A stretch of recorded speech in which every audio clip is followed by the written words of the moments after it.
Okay, so today we will start with topic 9, which is algebraic equations. We did expressions.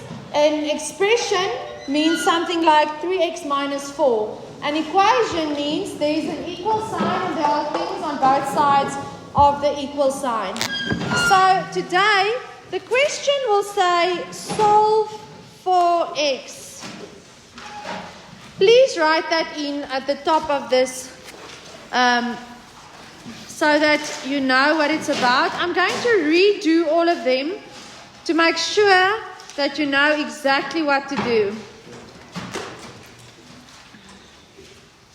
Alright, so to solve for x, I have to get x alone. That is my goal. I want to get x alone on the one side of the equal sign, and I want everything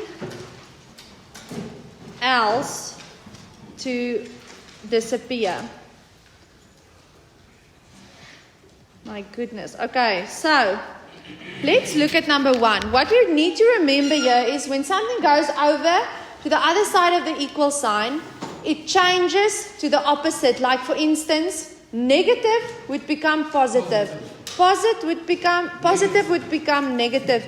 Multiplication would become division. And so forth. Okay. So what I need you to remember as well is when something goes over the equal sign, it doesn't stay on the other side. I cannot have it on both sides. It's like someone leaving the class. It cannot be inside and outside at the same time. So for instance, when I take over at number 1 the negative 4, I cannot still have it on that side and just write here plus 4. Because then 4 is on both sides. No. I cannot do that. Okay. So the first thing that I really want to get rid of is the little tails. I call it tails because it's like extra added or subtracted at the end. Okay, so I take that over and it goes to stand at the back of the equation, right at the back. It cannot skip the Q. It has to go stand at the back. No pushing in. So it's going to be 3x.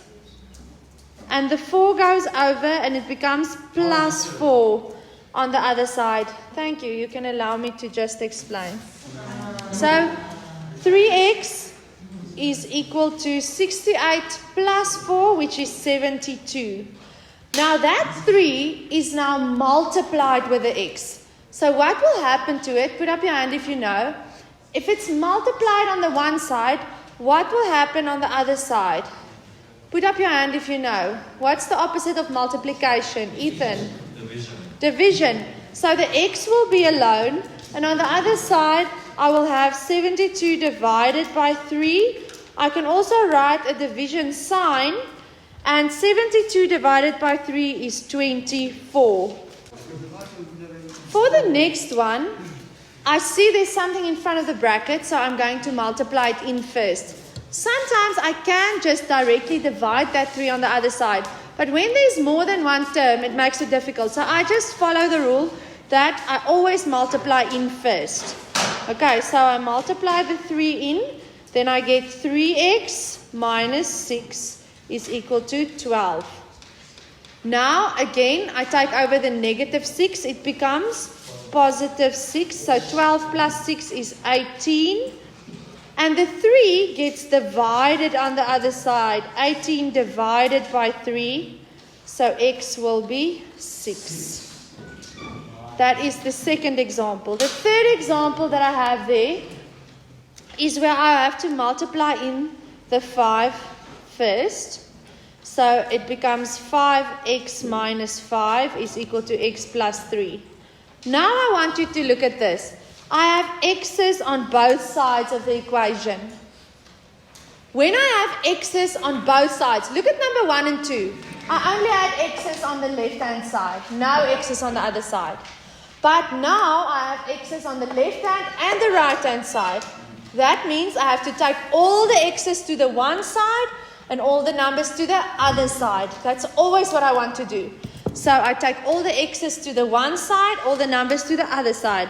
So let me clearly mark my x's so that I know those are the ones that I want on one side and all the numbers on the other side. So it's 5x is already on the left-hand side. This x is a positive x. So it's going to go over and become negative x. This 3 stays there. And the negative 5 goes over, becomes plus 5. So now I have all the x's on the one side and all the numbers on the other side. That's what I want. Now 5x minus x is 4x and 3 plus 5 is 8. To get x alone, I divide by that 4. What is 8 divided by 4? It is 2. Okay. Now up to there, it was grade 8 work. Now we are starting at number 4 with a little bit of grade 9. So in grade 9, we will get fractions and they'll ask us to solve for x. Okay, so when I add fractions, what was the rule when I added fractions? Yes. Make the denominators the same. Very good. Make the denominators the same. So when there's no denominator, I can put it over 1. Okay? Now, to get the lowest common denominator, I'm going to check the denominators and I'm going to say it's going to be 12. Alright, so now I write that's going to be something over 12. That's going to be something over 12, and on the other side, something over 12. Okay, that is what I'm writing first. Now, look carefully. Every eye on the board. Okay, now I ask myself, what do I do with 3 to get to 12? Multiply by 4. Then I take my pencil and I write there times 4. What is x times 4? 4x. Okay. What do I do with 4 to get to 12? Times 3. So I write with my pencil times 3. To write that as times 3, I'm going to put a 3 in front of it and I'm going to put it in brackets like this. 3 times that whole thing. 3 times that whole thing. Okay, so I put it in brackets. Then next, 1 to 12. What did I do to get from 1 to 12 times by? 12. So 12 times 12, 1 times 12 is 12 over 12. Now there's a brand new rule.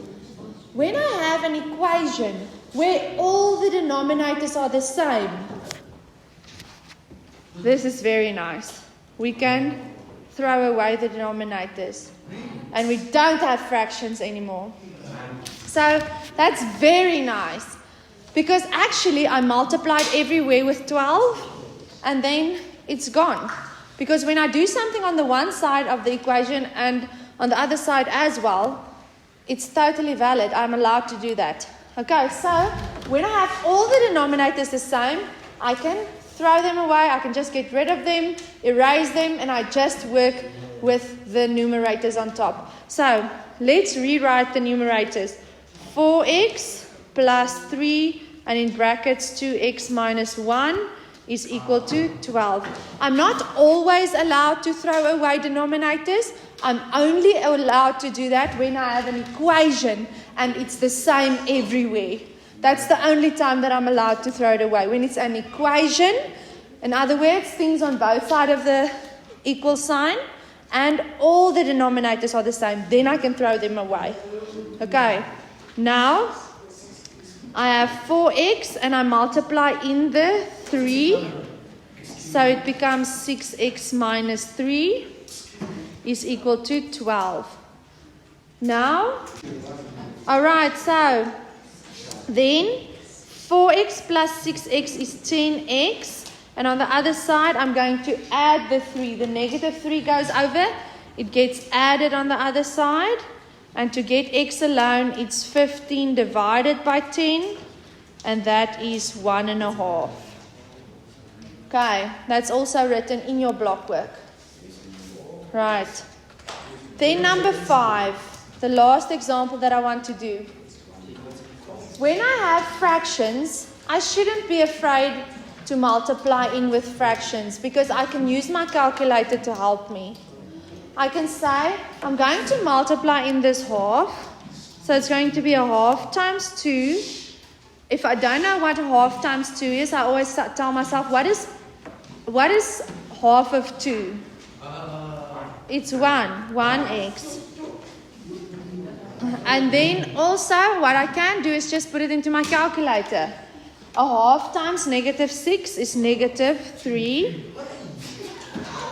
minus 4. Let me just make sure, did I write it correctly? Yes. And then a quarter times 8 is 2x and a quarter times 4 is 1.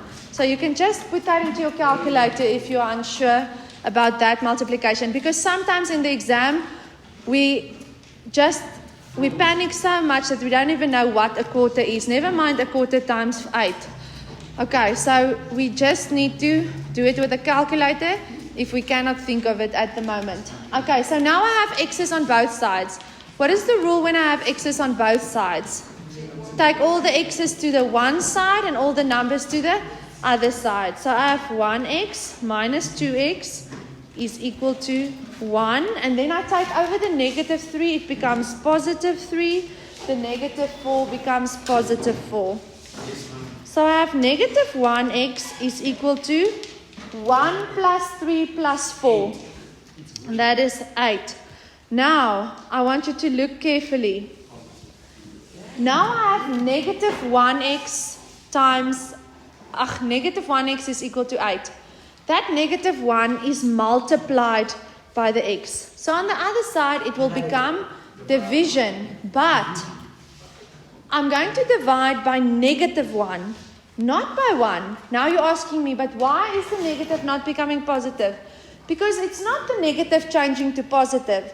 It is the multiplication changing to division. So what do I have to divide with?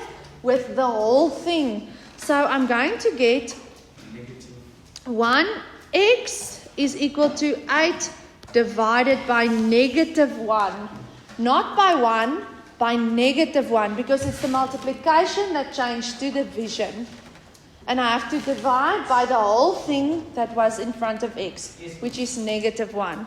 So x is equal to -8. And that counts for any negative number that's in front of x. I divide by the whole negative number just like it was. Okay, so those are the examples that I wanted to do today. And your homework will be exercise 9.1.